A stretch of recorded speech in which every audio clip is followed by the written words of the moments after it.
तो नमस्कार दोस्तों, मैं रविराज गोस्वामी और आप देख रहे हैं अपडेट स्टार। स्वागत है आप सभी का। दोस्तों एक्चुअली मैं आज बताने वाला हूं आप सभी को कि कुछ लोग के पास 1 करोड़ 2 करोड़ की प्रॉपर्टी होता है, घर बना हुआ बिल्डिंग होता है या खाली ज़मीन होता है।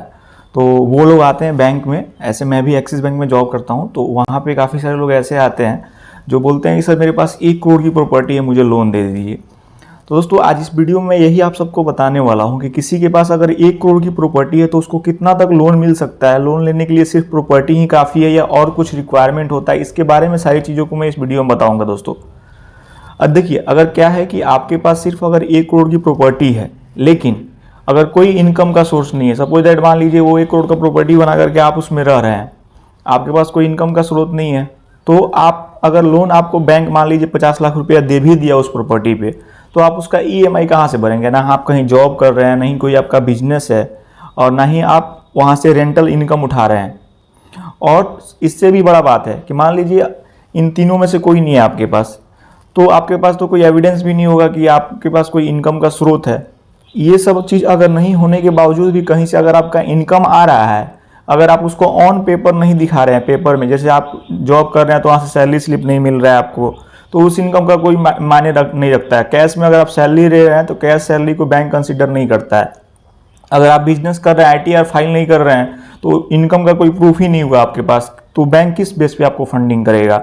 अगर मान लीजिए रेंटल इनकम आ रहा है लेकिन रेंट का पैसा आपके अकाउंट में नहीं आ रहा, आप कैश में ले रहे हैं, तो ये सब इनकम को बैंक नहीं मानता है। जो ऑन पेपर आपका रिकॉर्ड में मेंशन रहेगा उसी पैसे को बैंक कंसीडर करता है या उसी इनकम को स्रोत मानता है। अब ये तो हो गया बिना इनकम का। बैंक सिर्फ प्रॉपर्टी पे लोन नहीं करता है, क्योंकि बैंक को कल के डेट में आपको पैसा रिटर्न करना होता है। सपोज दैट मान लीजिए अगर आपको बैंक आज पैसा दे दिया, आप कुछ काम नहीं कर रहे, तो उसका पैसा रिटर्न कहाँ से करेंगे आप। इसलिए बैंक कभी भी इनकम प्रूफ के साथ में, वो एक प्रॉपर्टी आपका होता है कोलेट्रल, कि आप कल के डेट में डिफॉल्ट करते हैं तो बैंक रिकवर करेगा उसके थ्रू। लेकिन बैंक कभी ये इसलिए फंडिंग नहीं करता है कि आपका प्रॉपर्टी बेच करके वो अपना पैसा रिकवर करे। बैंक हमेशा ये चाहता है कि आप उससे पैसा लें और टाइमली रिटर्न करें और फिर अपना प्रॉपर्टी आप रिटर्न ले लें। दोस्तों ये तो हो गया इनकम का मैटर जो मैंने आपको बता दिया। अब आगे बात करते हैं कि अगर आपके पास इनकम का प्रूफ है और 1 करोड़ का प्रॉपर्टी है, तब आपको कितना लोन मिल सकता है। मान लीजिए आप कोई बिजनेस कर रहे हैं जिसमें जीएसटी है, आईटीआर है, या कहीं जॉब कर रहे हैं वहाँ से सैलरी स्लिप मिल रहा है, या कोई रेंट का इनकम आपके पास आ रहा है, तो 1 करोड़ के प्रॉपर्टी पे कितना लोन आपको मिल सकता है। तो अगर आपके पास 1 करोड़ की प्रॉपर्टी है और आपका इनकम भी उसके लिए सुफिशियंट है कि मान लीजिए आप 50 लाख या 1 करोड़ तक का लोन ले सकते हैं, तो प्रॉपर्टी में सबसे पहले ये देखा जाता है कि आपका जो प्रॉपर्टी है वो नगर परिषद में है, नगर निगम में है, नगर पंचायत में है या ग्राम पंचायत में है। अगर आपका दोस्तों प्रॉपर्टी ग्राम पंचायत में है और उस पे घर बना हुआ है, तो बैंक अगर 1 करोड़ का प्रॉपर्टी है तो उस प्रॉपर्टी पे मैक्सिमम 60 लाख तक रुपया दे सकता है। किसी किसी बैंक में ये 65 लाख भी हो सकता है, 70 लाख 65 लाख मैक्सिमम होता है। ऐसे कोई कोई बैंक 55% भी देता है। तो जो भी आपका प्रॉपर्टी का वैल्यूएशन आएगा, सपोज दैट मान लीजिए अगर प्रॉपर्टी का वैल्यू 1 करोड़ आता है और ग्राम पंचायत का प्रॉपर्टी है आपका, तो उस कंडीशन में आपको सिर्फ बैंक से 55 लाख या 60 लाख रुपया मैक्सिमम मिल सकता है। उस प्रॉपर्टी को गिरवी रख के आप ले सकते हैं इनकम प्रूफ के साथ में। ये हो गया ग्राम पंचायत के लिए। अगर आपका प्रॉपर्टी मान लीजिए नगर निगम में है, तो दोस्तों नगर निगम में क्या होता है कि कभी कभी 90% तक भी बैंक फंडिंग कर सकता है। अगर 1 करोड़ का प्रॉपर्टी आपका है तो 90 लाख रुपया तक भी बैंक दे सकता है। ऐसे नॉर्मल केस में 70-80 लाख रुपया आपको मिलेगा। 70-80% का LTV होता है वहां पे। अगर नगर निगम, नगर निगम और नगर परिषद में प्रॉपर्टी है तो उसमें आपको LTV यही मिलेगा 70 से 80 के बीच में। आप एवरेज मान के चलिएगा। अगर 1 करोड़ का प्रॉपर्टी है, 70-80 लाख रुपया उसके बेस पे आप फंडिंग ले सकते हैं बैंक से इनकम प्रूफ के साथ में।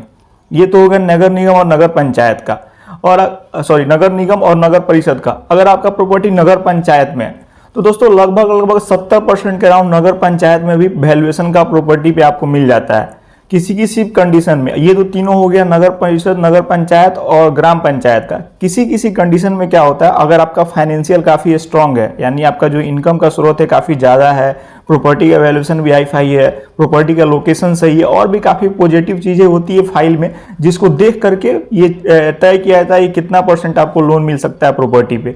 तो अगर बैंकर चाहे तो उस चीज़ में LTV का डेविएशन लेकर के आपको 100% भी दे सकता है, अगर नगर परिषद और नगर पंचायत का प्रॉपर्टी आपका है तो। लेकिन उसके लिए आपका फाइनेंशियल स्ट्रांग होना चाहिए। एवरेज आप मान के चलिए कि अगर नगर परिषद में प्रॉपर्टी आपका है तो 80% तक आपको फंडिंग मिल जाएगा बैंक से उस पर इनकम प्रूफ के साथ में। और अगर आपका ग्राम पंचायत में तो वही मैक्सिमम 65% तक जा सकते हैं। दोस्तों उम्मीद करता हूं कि वीडियो आप सबको सही लगा होगा। अगर वीडियो सही लगा हो तो प्लीज़ चैनल को सब्सक्राइब कर दीजिएगा, वीडियो को लाइक कर दीजिएगा। मिलते हैं नेक्स्ट वीडियो में, तब तक के लिए धन्यवाद।